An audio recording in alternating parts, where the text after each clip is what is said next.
fucking first cut. Golly.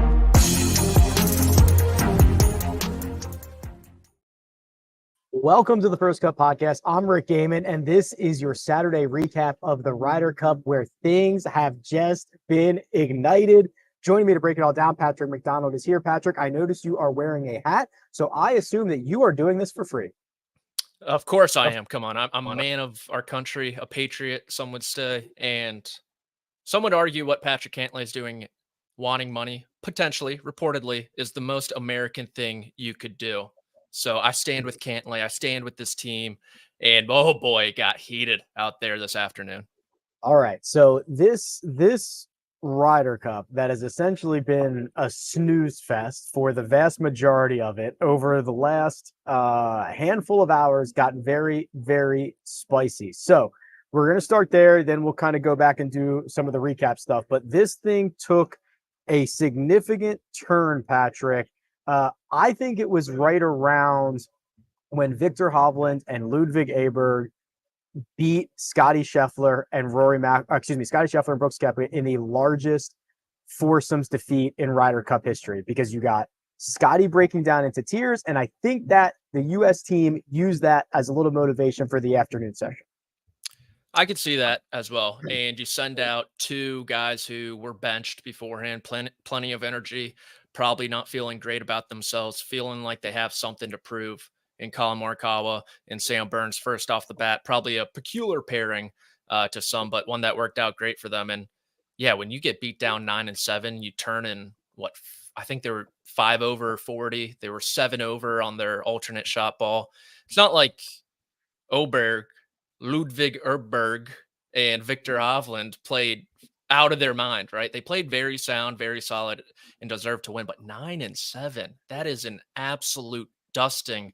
After Brooks Koepka kind of says something about John Rahm, calling him a kid, a little baby for hitting a sign there on 17.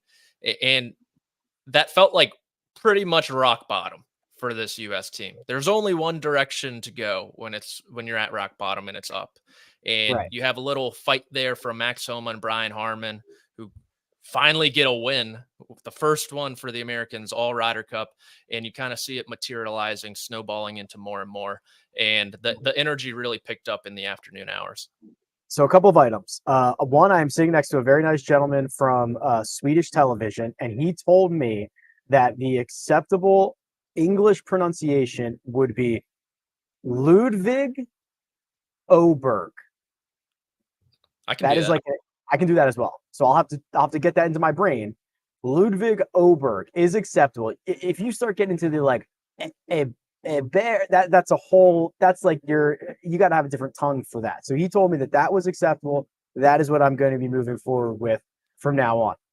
The reason that I think that was the turning point, because you nailed it.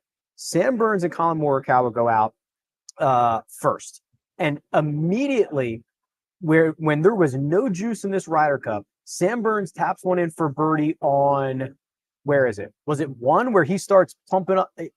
Yeah, he's got number 6. Okay, he is now actively engaging the crowd. He is looking for a little spark, little chip on the shoulder, something that we had seen no American do prior to that. And we know how close Scottie and Sam Burns are. I think it started to get personal on the afternoon session today. Well, he's standing over his putt, and a guy yells at him when he's about to take his putter back, "Go get a haircut." And this followed immediately after they cheered Collin Morikawa missing his birdie putt. So he gave it back to them. He let out an F-bomb, said he couldn't hear them anymore, told them what was up. And, I mean, for as good as the Scandinavian super team was this entire Ryder Cup, they did fall flat today. There are some maybe lazier swings than usual from these guys. They only had one birdie across the first 11 holes between them. And yeah, they put together a really nice charge with Ludwig, but it was too little too late. And to put the first point on the board to win hole number 1 for the first time all week, it took 13 matches for US to go 1-up through 1. I think it gave a jolt of energy back, because you saw the second match and third match, the US were leading early. So two kind of younger spark plug type guys. And like you said, Sam Burns really isn't that demonstrative externally, but his game really speaks for itself. And it's a ton of firepower in it, and they ham and egged their way across this golf course like perfectly. I don't think you could have pictured it any better. Yeah, I almost fell out of my seat when the first red square went up on the big board here. I hadn't seen it in a couple of days. So that starts the afternoon session. And then essentially just as Patrick Cantlay, match number 4, Patrick Cantlay, Wyndham Clark going out against Rory McIlroy and Matt Fitzpatrick, Jamie Weir of Sky Sports tweets out something. I don't know if we have this, Josh. If not, I can just read it. So it says, I understand from several sources that the U.S. team room is fractured, a split led predominantly by Patrick Cantlay. Cantlay believes players should be paid to participate in the Ryder Cup and is demonstrating his frustration at not being paid by refusing to wear a team cap. So Jamie Weir is here in the media center. He was obviously a very popular guy when this tweet went out, and he stood by this wholeheartedly.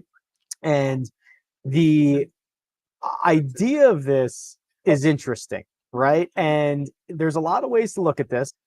I think that if they were up 6.5, 1.5, Patrick, you don't hear anything about a fractured team room no matter what it is. They say winning solves everything. Losing kind of creates these fractures as well. So where do you stand as this news broke while Patrick Cantlay's on the golf course? Look, I don't know Jamie personally. I don't know if this is even true, to tell you the truth, but it is hilarious. And I don't really see how someone wanting to get paid for playing in the Ryder Cup could divide a team room. I mean, you look back, I agree with that. you look back, David Duval, like even Tiger Woods wanted to get paid at one point of his career to play in the Ryder Cup. And to be fair, Patrick Cantlay has been known as the bag man. He likes his money. He gets Coupe the bag. d'etat Cantlay. I didn't know he was an international man of mystery, but I guess he might be. And he brought his services over to Rome. But I don't know how realistic it is for Cantlay to be like, you know what, I'm not sitting with you guys because I believe I should be making $1 million this week. Hey, Xander, are you with me, bro? Are you come sit in this corner of the locker room and away from the 10 other guys to prove how good of a friend you are with me? And So, for him, yeah. for Cantlay to do this through a silent protest of not wearing a hat is, I don't want to say, it's ridiculous if it is like 100% true. Like this guy who Cantlay thinks he's like a very smart guy, and he is a very smart guy. Maybe not as smart as he actually thinks he is, but he's very smart. And for him to be like, this is it. This is going to be it. I'm not going to wear a hat this week. And that will prove to the sponsors, everyone who's behind the Ryder Cup, this very commercialized competition that it has become, that I, Patrick Cantlay, deserves my money. And for him to go about it that way, if it's true, is hilarious. A true silent protest that no one would have known existed if Jamie Weir had not tweeted it out. So I agree with you, right? It's kind of on brand. It is absolutely on brand for Patrick Cantlay to want to get paid to play the Ryder Cup. In fact, I think they should. What do I care? There's a ton of people who are making a lot of money at this. Why would we stop at the players? I don't care. And I believe that Patrick Cantlay, of course, probably does want to get paid for the Ryder Cup. I don't know why that would offend the team room. Right? Is Scotty Scheffler standing up and saying, how dare you want to get paid so I now can't play golf well? Right? Like that's the bridge where this starts to become an excuse for bad play, I guess. I don't know if it's transfer of blame or whatever it ends up being, but like I don't know how point A connects to point B. I don't either. I don't think if you told the 11 other guys in that room that they'd be making $500,000 this week, I think all 11 would accept it graciously. Right. And so if Cantlay's like, oh, guys, I think we should be paid, I'm sure most of them are probably like, nah, dude, it's for the competition. But they're not going to be like, what is wrong with you? How could you do that? This is the Ryder Cup. Get it together. And look, I don't know, Jamie, and I don't know how true this is. I'm sure it is. He from what I've read or heard from him, he's a very good reporter. But it's also just like hilarious to think that something that trivial could divide this team room. And he goes back a long way with a lot of these guys. If that fractures your team room in the midst of a Ryder Cup, you got bigger problems, right? The team room was already gone. But it doesn't matter if it's true, if it's not, if it's partially true, because it started to make its way around the grounds. And the Europeans are very online. They're checking Twitter. They're figuring out that this is happening, and nobody gets a plan in place faster than European fans, who seemingly were greeting Patrick Cantlay, hats off, waving them in the air every time he was walking down the holes. They had chants prepared, Patrick. Hats off to your bank account. They are truly world-class fans that they were able to implement this stuff as quickly as they were. It's been fantastic. It reminds me of the Cameron Crazies at Duke. They have a sheet they pass out every home game, and they have little nuggets on each player, some dirt, whether it's girlfriends, sisters, sometimes some things you really shouldn't touch, but they do. Those Dukies do, and it really was like that. It was like I think Gabby Herzig of Sports Illustrated tweeted it was like golf Twitter just come into real life like that in a blink of an eye. And for them to think of those chants right away, all of them be like, "Oh, tip your hat to him too," fantastic. But at the same time, kind of lit a fire under him. Kind of backfired. Kind of lit a fire under him, and we saw that late. Yes, we did. Patrick Cantlay essentially wills match 4 to a full point for the United States, winning 17 and 18 basically by himself. He made a bunch of putts late. He was phenomenal coming down the stretch. We're showing a picture, if you're watching on YouTube, some of the most emotion we've seen from Patrick Cantlay in quite some time. Steals a point from Rory McIlroy and Matt Fitzpatrick to complete a 3-1 afternoon session. So while cute, impressive, fun, hilarious, whatever adjective you want, seemingly lit a fire, as you said, Patrick. It absolutely did. And he kind of, you saw him on the broadcast, a few greens. It's weird what they do where the final, like 2 matches, they don't really show a ton. It's very chronological in order for what type of golf shots you see. So you didn't see a lot of Cantlay in the first 12-ish holes, but you saw him walking up on the back 9, kind of smiling a little bit when they were giving it to him. I think on 15 there, that's kind of a bit of a bowl, and they were really hitting it home there, and then makes a par putt to have the hole and just goes on the tear. The putt on 16 to tie that hole, gutsy, just so gutsy. It really reminded me of the 2021 BMW Championship when he stepped over a putt, and it's like, okay, yeah, he's 10 feet away, probably should be 50-50. It feels like 80-20. It feels like he's probably going to make this putt. And just that long fluid backstroke hitting the ball. Oh my God. They had the down the line shot on 17 right after Rory showed off his hands from down below, nipping that one that, I mean, he had Sepp Straka rolling. He had John Rahm's jaw on the ground. I mean, that shot was disgusting. And for Cantlay to come back, make that birdie, tie the match, give the U.S. a chance for a full point, take the European flag off the board when everyone's watching you. There's no other matches going on the golf course. You have everyone around you, and for him to connect not once, not twice, but 3 times, especially when Wyndham Clark's just whiffing golf balls up and down the 18th hole after another tremendous drive. He just makes a mess of it again for a par. Cantlay comes back after hitting a poor chip on his 3rd. The rough was, the lie might have been suspect, but he even would say it would be a poor chip for his standards. And to hit that putt, oh my goodness, man. I mean, the patty ice, coup d'etat Cantlay. That's why he gets the big money on every other week except this one.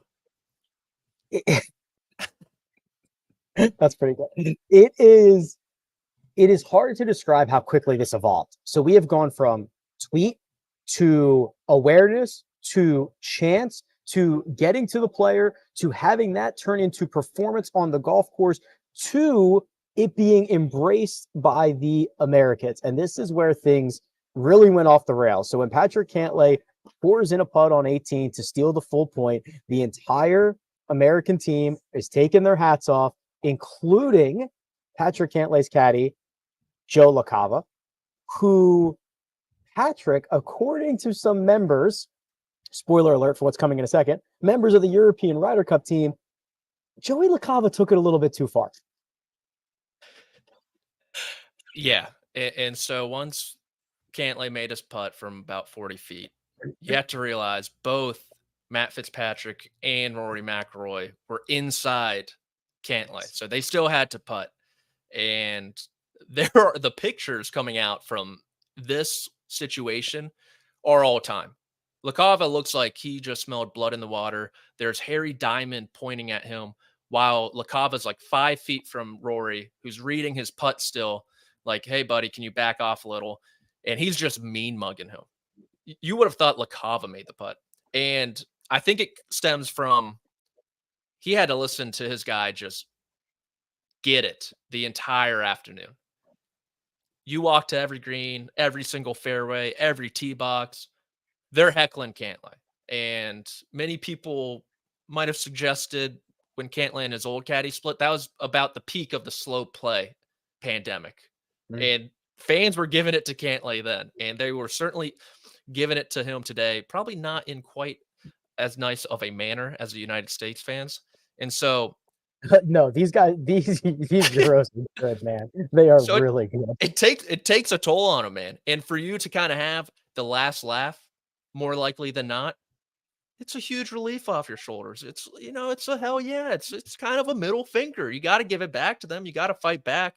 And so I totally understand the reaction from LaCava. At the same time, I get where Harry Diamond's coming from. I get where Rory McIlroy's coming from. It's like, all right, buddy, I still got to play. You think about 1999 when Justin Leonard made the putt. The Europeans still had a putt after that. It wasn't that to that extent, but it's just wild that Joe LaCava, if you told me at the beginning of the week of everyone participating in the Ryder Cup, who would be the villain? If you told me Joe LaCava, I don't know what I'd do, but I wouldn't have guessed Joe LaCava is who might be igniting the European locker room tonight, who is causing Rory McIlroy to jump out of his car and go at Jim Bones Mackay, probably over some disagreement. Shane Lowry got in LaCava's face. So did Justin Rose. And it's ridiculous. It's insane. So the official accusation is that, and we're actually watching the video right now. Kyle tweeted this out. There's a new angle for what LaCava did. Essentially, there's a second shooter. There's a second camera. So we'll pull that up right now, Josh. This is breaking news. So the official accusation is that LaCava was swinging his hat. He was, oh wow, he really is in Rory's grill at the end. Kitchen. Can we cue this up, Josh? Can we get this video of? So it's the Shane Bacon one from from just 4 minutes ago. So LaCava is whipping his hat around. Rory's trying to read his putt, and LaCava is 2 feet away, and he's almost like kind of bodying him, like walking towards him. This is very strange. Rory's asking him to move, and it's not really happening. So this was just an in your grill situation. I've never seen a caddy do that. That is absolutely it's insane. He literally looks like all the heckling got to LaCava, not Cantlay. I'm just letting it loop through, and it is I've never seen anything like that. It's truly. I mean, listen, the Ryder Cup. There are things that happen at the Ryder Cup that don't, but like you never see caddies get at this. So this is what. So I mean, they're mouthing on the 18th green. It goes beyond that. It goes to the parking lot. So then there's a video of Rory McIlroy aggressively going to what? Yeah, here it is. We've got this on YouTube right now. Look, this is finger pointing. This is cuss words. This is being held. Shane Lowry getting in the middle of Rory McIlroy and Bones. I assume Bones is in the middle of LaCava, right? So LaCava's not in the frame. So I assume it's LaCava, Bones, Lowry, Rory in that order. Look, I don't know what state Joe LaCava's from, but if I had to guess, I'd I'll just put say good New York. money on him being from New York, It like has to be. Long Island, most likely. I'll look it up. Oh He my has. God. Yeah, you have Shane Lowry backing up, and then in the background, you have Matt Fitzpatrick looking like a lost puppy. Victor Hovland's like, what is going on here? It Matt, is. Matt Fitzpatrick is me. Matt Fitzpatrick looking like a lost puppy is how I would be in that situation. Like, I'm not going to get involved. I'll stand close and I'll look at you guys, but I'm not getting involved in this. I don't know if anything additional was said to elicit that reaction from Rory, because I understand the frustration off the green, being a little angry right when it's fresh, and you kind of see it when they're shaking hands, they have a little talk. Okay, most times it's like, all right, yeah, and then you brush it off. You're still up 5 points, like you're still probably going to win the Ryder Cup. And so I don't know what happened between on the green to that moment. Yeah, We I think need I we need agree that a something else camera. because originally Rory wasn't. He kind of like brushed it off and like he didn't really care about it when he was asked about it immediately afterwards. And then I don't know, 30 minutes after that, that video was released, and like I agree that something else happened. I don't know if they're just still continuing to jaw about it as they were in the parking lot or the car park as they say out here, but I agree that something else probably happened. Yeah, and you think about the relationship too. Rory's best friends with Tiger. LaCava was obviously on the bag with Tiger all those years, so they know each other pretty well. I'm guessing something something else was said. I don't know about who or about what or in what manner, but there's more to this picture than just the videos are suggesting. At least that's what my tinfoil hat wearing, unlike Cantlay, type of personality would like to believe. So it's the Ryder Cup, baby. Blood gets pumping. You just lose a match. You're a little upset. And yeah, I mean, you got it's AFC North football. There's the age-old saying, the Ryder Cup hasn't begun until there's finger pointing in the parking lot, right? And here we are. It took until Saturday night, but this Ryder Cup has started. Unfortunately for the Americans, it's probably over. As you mentioned, it's 10.5, 5.5. So they need 8.5 of the possible 12 points in Sunday singles, which is I think part of the reason why especially after the morning wave, when John Rahm was asked a lot about the Brooks Koepka stuff, it was very much like, look at the scoreboard type of situation. Like it's easy to brush all that stuff off, which is why I think Rory immediately kind of brushed this stuff off. So yeah, it's an uphill battle with not much time to go. Yeah, and you can only help but look back at Friday afternoon when you're up 3 matches. I think each were past the 14th hole, and you don't win a single match. You lose the session. There is a video that Ryder Cup Europe put out. I don't know if they put it on Twitter, but I came across it, and it's all them coming into the locker room. And Shane Lowry's the first one, and he's running in, and he's just laughing, and he goes, "How the f did we just win that session?" And that really how it was. That's how it was. I think there was a lot of overreaction yesterday because I mean they got boat raced and just about everything went right for the Europeans and just about everything went wrong for the Americans to result in a 5 point deficit on day one, the largest ever. And so today was what many expected the entire competition to be.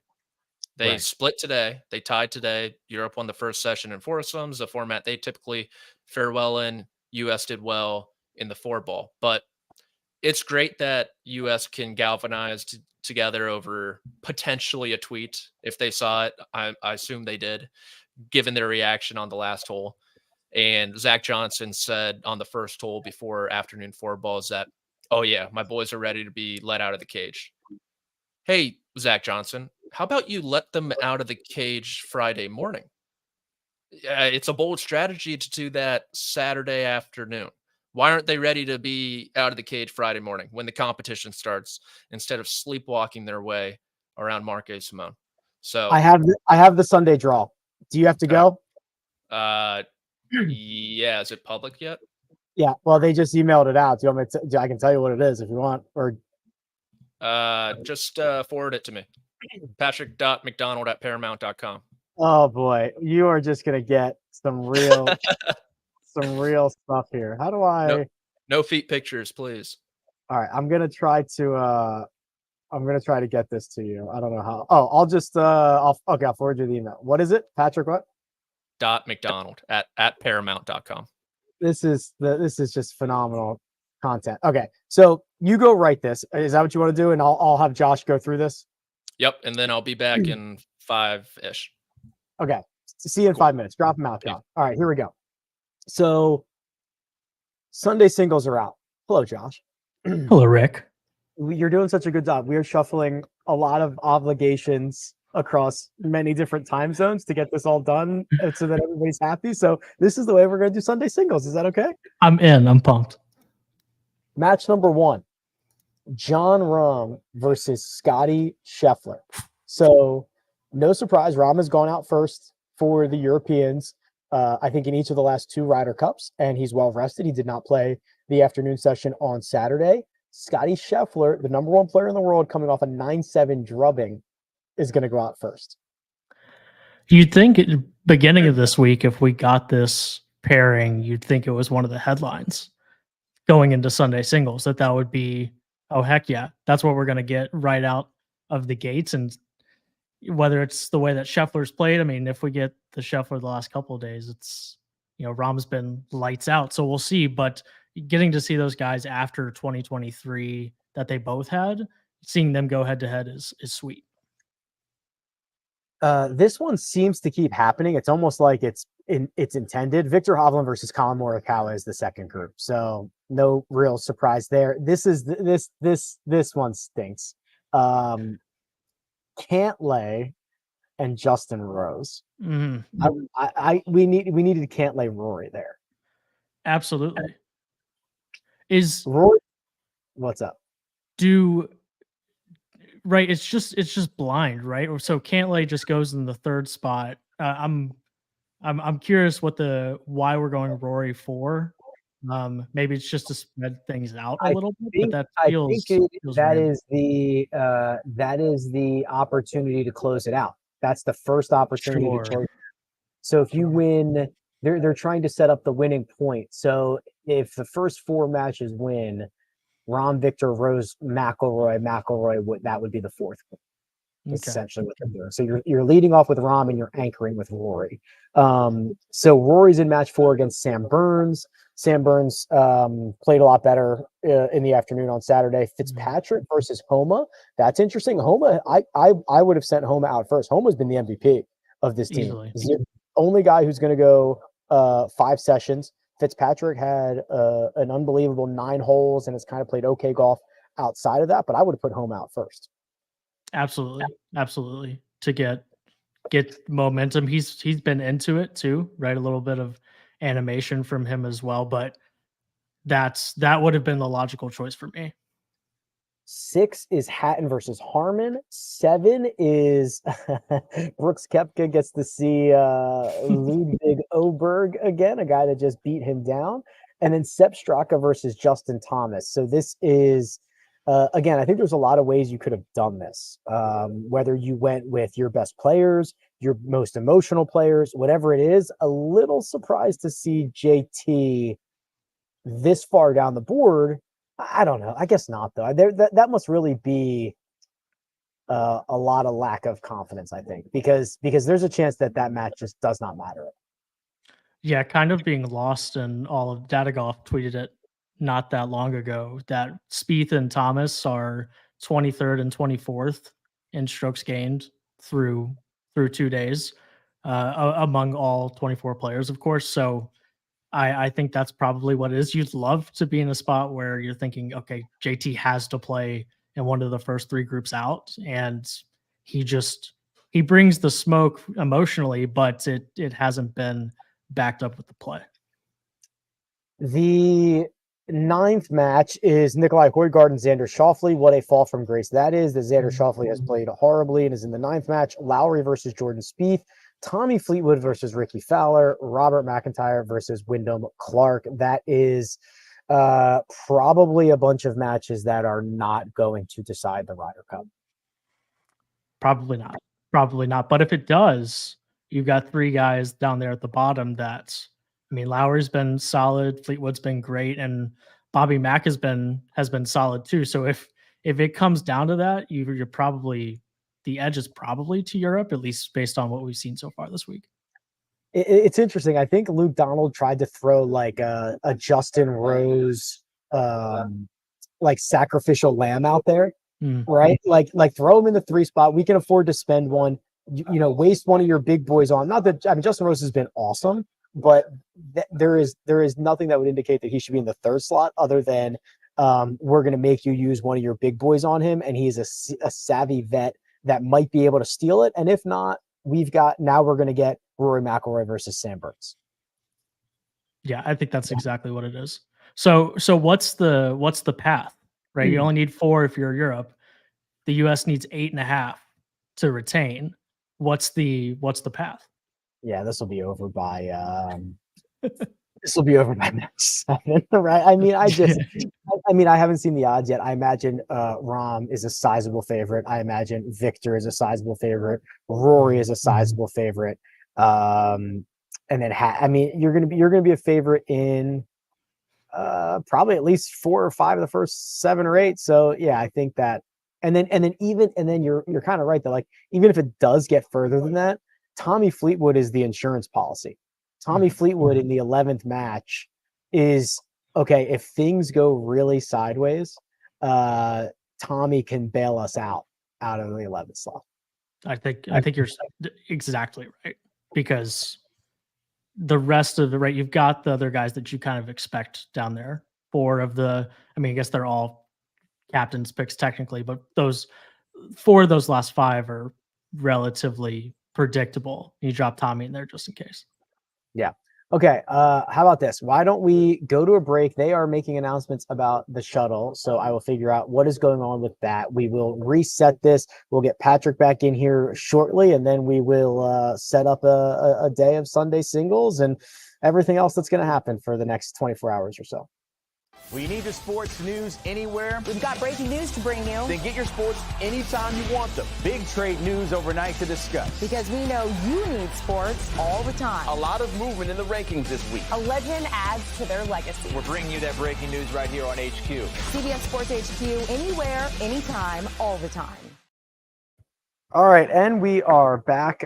Zach Johnson is going into his press conference right now. I have no idea what he is going to say. It is just starting. KP is over there right now, and then he will obviously be writing about it on CBSSports.com. But Josh, there was a couple of moments that we kind of glossed over in the build up to the drama that happened late in this. We basically brushed over the entirety of the morning wave. We did mention that Ludwig and Oberg destroyed Brooks and Koepka 9 and 7. This is kind of where we started to get the breakout of Max Homa, right? So Homa and Harmon go 4 and 2 over Lowry and Straka. I believe that was a rematch from the original opening foursome session. And I cannot tell you how impressed I've been with Max Homa. I don't know if that's coming through kind of in the coverage or what's on Twitter or anything like that, but he has been seriously one of the most impressive players out here all week. Yeah, he's striking the crap out of it. And it just over and over again, birdie putts, making the Europeans win, just make birdies to keep up and not letting pars win the holes. He definitely, especially in the back 9 there, this match was kind of back and forth through the first 9, and then Homa just kind of hitting all the shots that needed to be hit, and really the main reason that they ran away with this one. The other one, do we have the graphic for McIlroy Fleetwood 2-1 victory over Thomas and Spieth? So this has been one of the main subplots. The Jordan Spieth, Justin Thomas situation. The vibes are good. The play, not so much, right? I mean, flashes of brilliance from Justin Thomas, flashes of brilliance from Jordan Spieth. I need to take a picture of this message that they're putting up so I know how to get home. The lack is there a lot of chatter online, or is the broadcast addressing that Jordan Spieth has essentially been absent from this Ryder Cup, but there is just like nobody else who they will play with Justin Thomas? I've seen Jordan Spieth as a complete liability at this point. I've seen, the last couple, at Hazeltine, Spieth wasn't playing great at the time, and Patrick Reed just kind of carried him around the course. Last time, Spieth wasn't playing great, and JT was playing phenomenal golf. And what's happened this week is JT's not playing great, and Spieth isn't playing great either. And I think that's the first time in international play, at least recently, where neither of them are playing super well, and they kind of keep falling behind the 8 ball as a result. But the emotion and the screaming is only going to take you so far if you've got no confidence in either guy. The thing that that really stands out to me is that he had they have neither of them have even had their B- stuff at the same time, right? Like it is either it's almost like 2-on-1 constantly. It's been such a, I don't know what the opposite of ham and egging it is, but it's been that, where it's just been it's been brutal. That final match from the morning wave was Jon Rahm and Tyrrell Hatton getting it done over Patrick Cantlay and Xander Schauffele. I think also providing a lot of cover for everybody else on this team. Xander Schauffele better hope this Patrick Cantlay thing just is the only conversation and provides cover for the fact that he has 0 points this week. The fact that he has not played remotely well, the fact that he has punted away points and holes on very short putts that were missed. I mean, Xander is a candidate for like the worst player, like relative to his baseline, the worst player that we've had out here.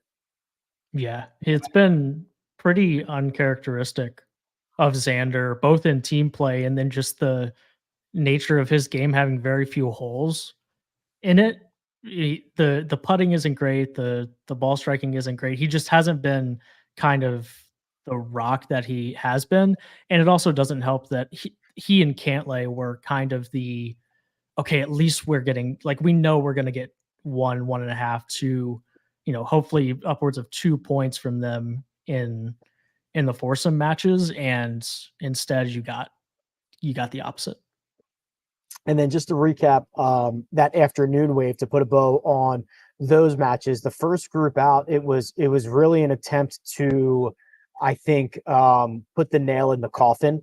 Like there was literally a chance. I mean, I don't know. I mean, it lasted until the 11th match, where the Ryder Cup could have ended today. It could have ended on Saturday, right? If the Euros would have swept both sessions, and remember, they won 3 of the 4 points in the morning set. Like, it was not, obviously it was outrageous for something like that to happen, but it was not super outrageous.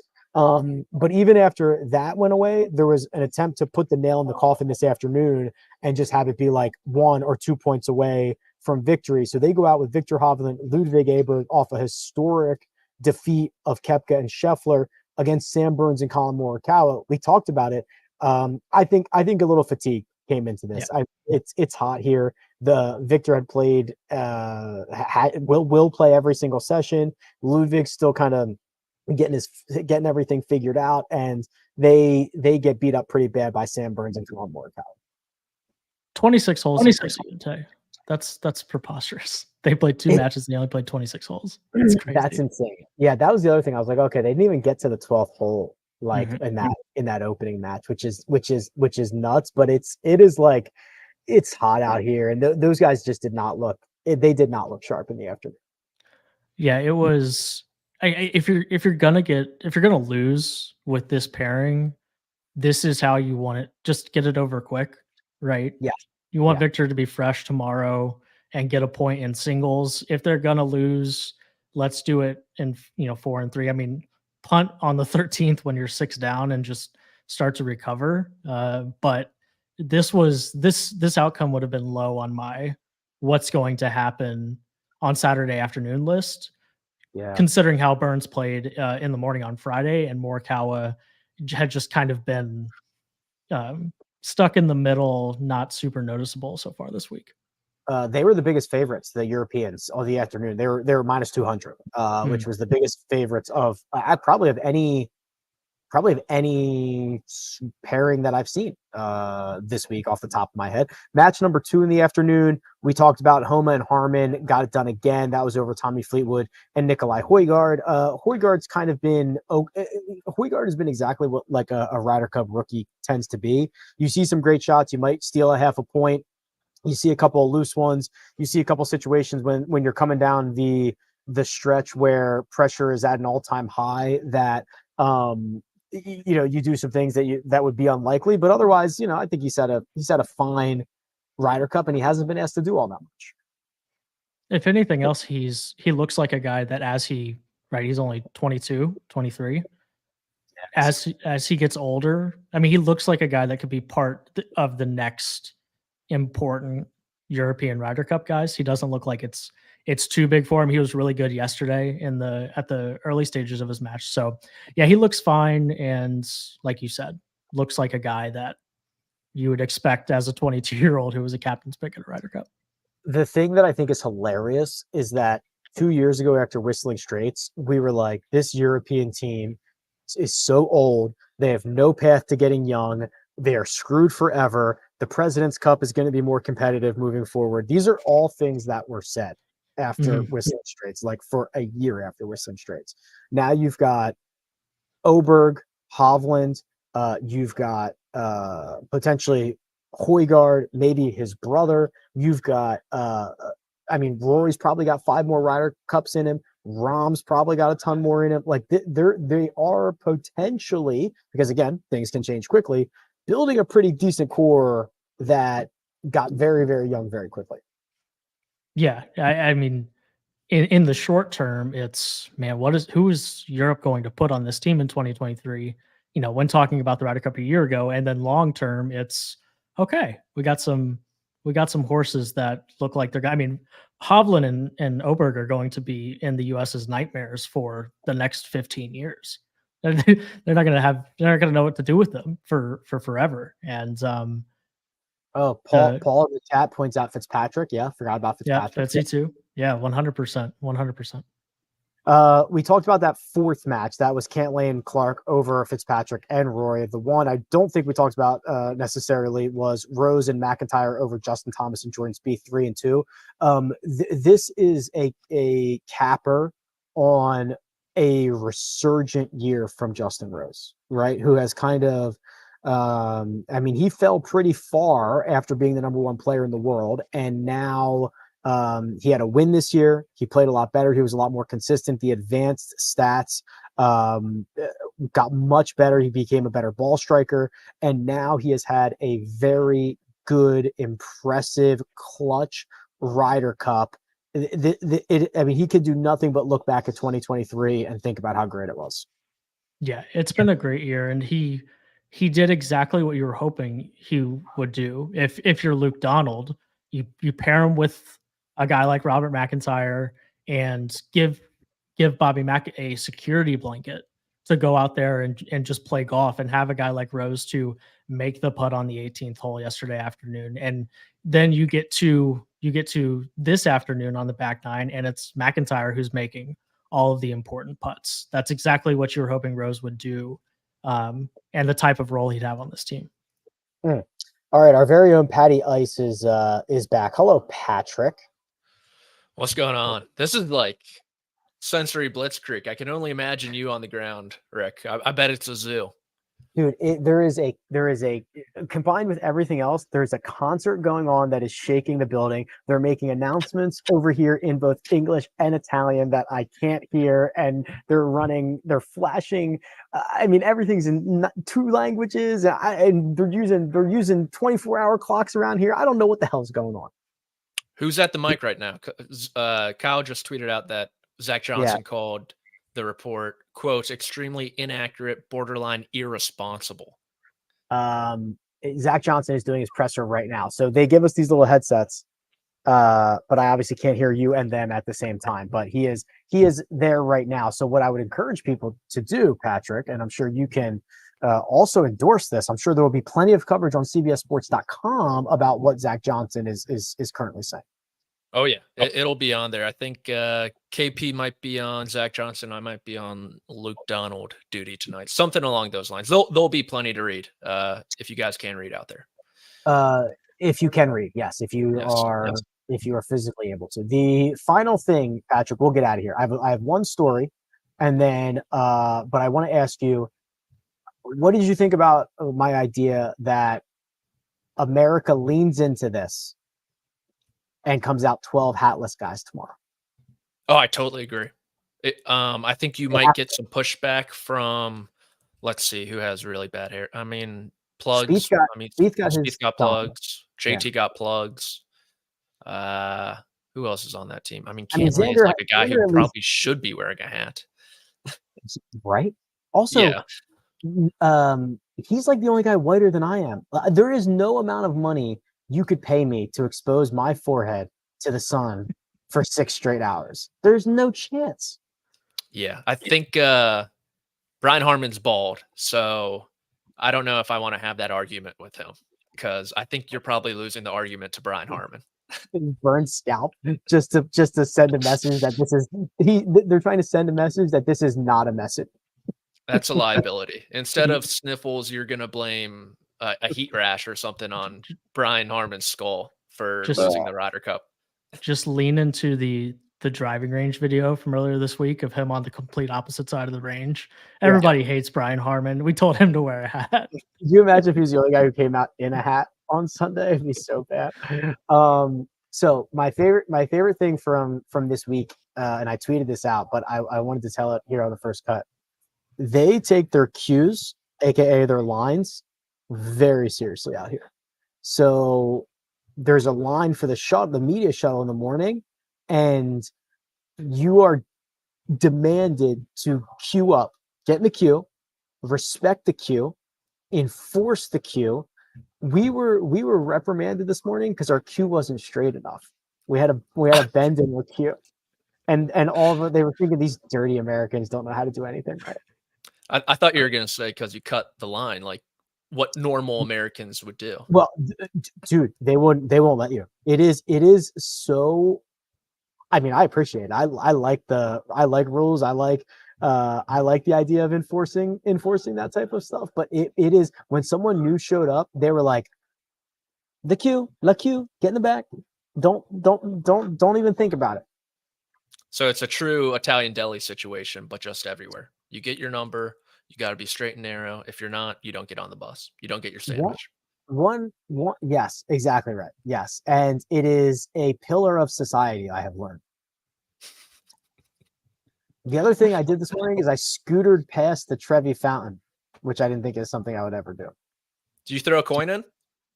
No, should I? Yeah. You got to, or else it's like 13 years of bad luck, I think. I have no idea. I made that up. So, did you guys talk about the matches? Yeah, we did. Do you have any hot takes? 2 rematches right off the bat, which is kind of cool. Morikawa won the half point that won the cup in 2021. Those guys shot like, correct me if I'm wrong, Patrick, like a best ball 58 on Sunday. Correct. They went nuts. I'm pretty surprised Tommy Fleetwood's in match 11 because it might not mean anything. We called that the insurance policy. If this really goes sideways, Tommy is your insurance policy to save you. That was our assessment because there is no other. Yeah, there's really no other reason. We also thought that. What did you think of Rosie in the 3 spot? Rose has been. I know he's only played twice, but he's been freaking awesome this week. Yeah, vintage between carrying Bobby Mack on his back yesterday to getting him to the back 9 today, where Bobby Mack played or made some big putts. Just like the perfect Udonis Haslem type guy that you need on the team with not a lot of experience. He's been awesome. I wouldn't be surprised if he beats Cantlay, to tell you the truth. But he's I like the Harmon Hatton one too. A little fire in your belly. Yeah, that'll be cool. The Rose is the perfect sacrificial lamb because he's been playing well enough where he's experienced enough, he might just steal the point. And if he loses, you burned Cantlay on him. Yeah. He's a very tough out. He's a tough out. Right. Yeah. He's a tough very out. tough out. He's not going to give you anything. He's going to make annoying putts. He'll be in the hole more times than not. And you're going to have to play good golf to beat him. You're not going to win with a bunch of pars against Justin Rose. So Koepka revenge game after the 9-7 drubbing is going to be interesting. In the 7 hole, Ludwig has a chance to maybe win the Ryder Cup, to tell you the truth. It kind of comes in that area. And yeah, outside that, I mean, I don't know if you guys talked about JT and Spieth today. Does Xander fall from grace? Oh my gosh, dude. Make a putt one time. Back-to-back lip outs. Just, you guys see what I'm talking about with the wet socks, right? You see that picture of him and Cantlay on the first tee, juxtaposed with Rahm and Hatton. So Those good. boys are just rocking wet socks in those shoes when they're taking that picture. They looked absolutely miserable on the first tee this morning. It really, I think Brandon Porath tweeted it out. It summed up the Ryder Cup to that point. I got nothing better to say. I completely agree. I think it's the perfect assessment. I think we end on that. Saturday night in Rome. Any suggestions? Where you get? I'm not gonna give out your location, but if you're by Piazza Navona, yeah, send it to my email address, patrick.mcdonald@paramount.com. Bernini's in Piazza Navona. I know it's a big tourist trap, that whole area, but it's tucked away in a corner. Fantastic ravioli, lasagna, pasta, the whole deal. Bernini Ristorante. Yeah. Piazza Navona. Oh, wow. You're okay. So hold on. So how far is this? Now, I will not say out loud the name of the hotel I'm staying at, but I'll punch it in just to see how far away it is. It is 1.7 kilometers. I can scoot that.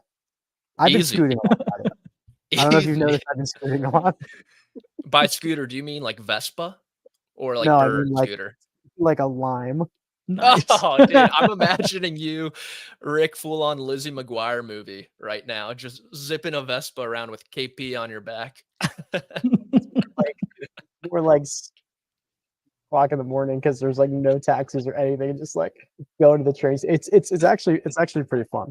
I like it a lot. So it's a couple brothers, their mother's recipes. Tell them Patrick sent you, and they'll treat you right. They have no idea who I am. Patrick.mcdonald@paramount.com sent me. Let's see how that goes.